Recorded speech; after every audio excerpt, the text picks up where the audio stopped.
आज का विषय है योग में आत्म संयम की आवश्यकता एवं उपयोग। योग दर्शन विभूतिपाद सूत्र 5, 6 और 7। महर्षि पतंजलि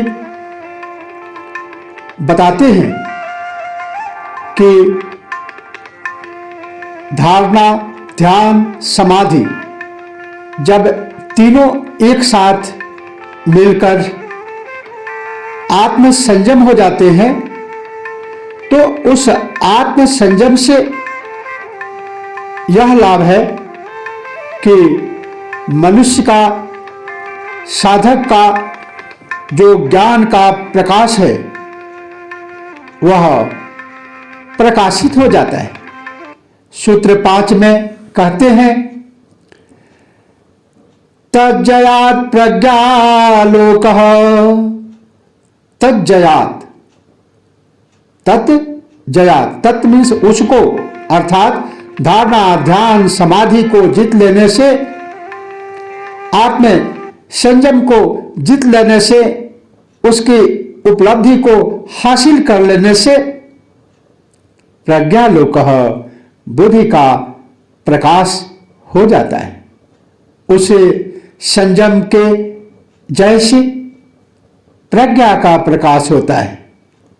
मनुष्य में सामान्य बुद्धि होती है जिससे वह संसारिक छोटी मोटी बातों को ही समझ सकता है तथा सीमित दायरे में ही निर्णय ले सकता है। किंतु जब मनुष्य में अंतर चेतना का विकास हो जाता है तो उसकी बुद्धि असाधारण को भी समझने तथा असीम का निर्णय लेने में भी सक्षम हो जाती है। इस विशेष बुद्धि को ही प्रज्ञा कहते हैं। जब साधक का संयम सिद्ध हो जाता है तो उसमें इस प्रज्ञा का प्रकाश होता है जिससे वह सब कुछ स्पष्ट देख सकता है तथा सत्य का निरूपण, सत्य का निर्णय ले सकता है। यही साधक का अध्यात्म प्रसाद है जिसकी उपलब्धि उसे इस संयम द्वारा होती है। इसी प्रज्ञा से योगी अलौकिक कार्य कर सकता है। वेद, उपनिषद, पुराण, शब्द दर्शन, आयुर्वेद, ज्योतिष, कुरान आदि ग्रंथ इसी अलौकिक ज्ञान शक्ति द्वारा लिखे गए हैं जिन्हें सामान्य बुद्धि वाले पूर्णतया नहीं समझ सकते, न उनकी ठीक से व्याख्या ही कर सकते हैं। मनुष्य की ज्ञान शक्ति का यह उच्चतम विकास है।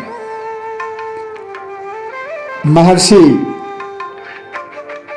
अपने योग दर्शन विभूतिपाद सूत्र 6 में कहते हैं, तस्य भूमिषु विनियोगः,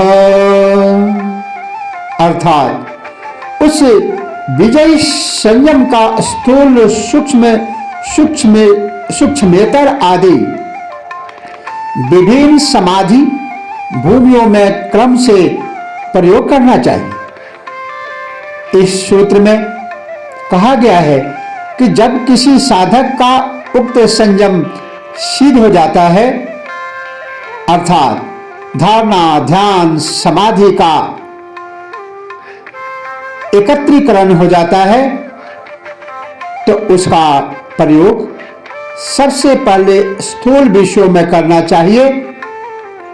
उसमें दृढ़ता आने पर फिर सूक्ष्म विषयों में एवं अंत में सूक्ष्मेतर विषयों में करना चाहिए। इस क्रम से संयम को बढ़ाने से उसमें भटकाव नहीं होता।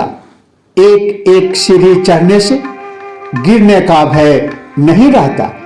इसीलिए योग ऐसा ही निरापद मार्ग बताता है जिसमें यम, नियम से लेकर कैवल्य अवस्था तक की साधना निरापद होकर की जा सकती है तथा जितनी सीढ़ी वह चढ़ जाता है उसका कभी नाश नहीं होता। वह ज्ञान इस जन्म में कौन कहे, अगले जन्म में भी स्मृति रूप में रहता है।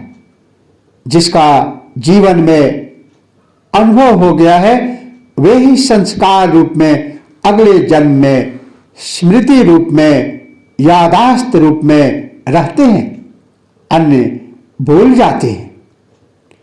आगे सूत्र 7 में कहते हैं, तरयमनंतरंगम पूर्वेभ्यः, तरयमनंतरंगम पूर्वेभ्यः अर्थात पहले कहे हुए यम नियम आदि की अपेक्षा ये तीनों धारणा, ध्यान, समाधि अंतरंग है। योग के 8 अंगों में प्रथम 5 अंग यम, नियम, आसन, प्राणायाम, प्रत्याहार बहिरंग साधन है, जिनसे चित्त शुद्ध होकर स्थिर हो जाता है। इनकी व्याख्या साधन पाद में कर दी गई है। बाकी के ये तीनों अंग धारणा, ध्यान, समाधि अंतरंग साधन है, जिनका वर्णन इस विभूति पाद में किया जा रहा है। इन साधनों में किसी प्रकार की बाह्य आचरणों की आवश्यकता नहीं होती। गुरु गोरखनाथ ने तो यम नियमों को योग का अंग भी नहीं माना है। उन्होंने इसकी आवश्यकता, परम आवश्यकता सभी के लिए बताया है। उनका कहना है कि ये 2 आचरण संबंधी नियम है जो प्रत्येक नागरिक में, प्रत्येक मनुष्य में होना चाहिए, जो सभी सामान्य जन के लिए अनिवार्य है। इसीलिए वे षडंग योग, आसन, प्राणायाम, प्रत्याहार, धारणा, ध्यान, समाधि को ही योग के अंग मानते हैं। योग सिद्धि इन 3 अंतरंग साधनों से ही होती है। कई साधक इन्हीं 3 अंगों से ही अपनी साधना आरंभ करते हैं, किंतु उनका यम, नियम आदि पर पहले से ही उनका अभ्यास रहता है। केवल चित्त से संबंधित काज ही शेष रह जाता है, इसीलिए इन्हें अंतरंग कहा गया है। वे पूर्व 5 साधनों से ऊंची श्रेणी के हैं, ये योग के अधिक निकट है। सूत्र 8 में कहते हैं, तदपि बहिरंगम निर्बीजस्य, अर्थात वे भी धारणा, ध्यान, समाधि, निर्बीज समाधि के बहिरंग साधन है। योग के ये अंतिम 3 अंग धारणा, ध्यान, समाधि यद्यपि योग साधना में अंतरंग साधन है, किंतु इनके सिद्ध होने पर सभी समाधि ही प्राप्त होती है।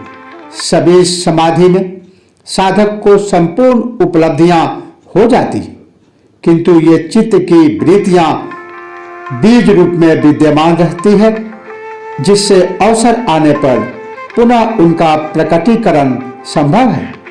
इस बीज रूप वृत्तियों को नष्ट करके ही निर्विष समाधि उपलब्ध होती है। इसी को कैवल्य अवस्था कहते हैं। निर्विष समाधि को प्राप्त करने के लिए ये साधन काम नहीं आते, इसीलिए उसके लिए ये भी बहिरंग साधन ही है। उसके लिए साधन मात्र की बाधा बन जाते हैं।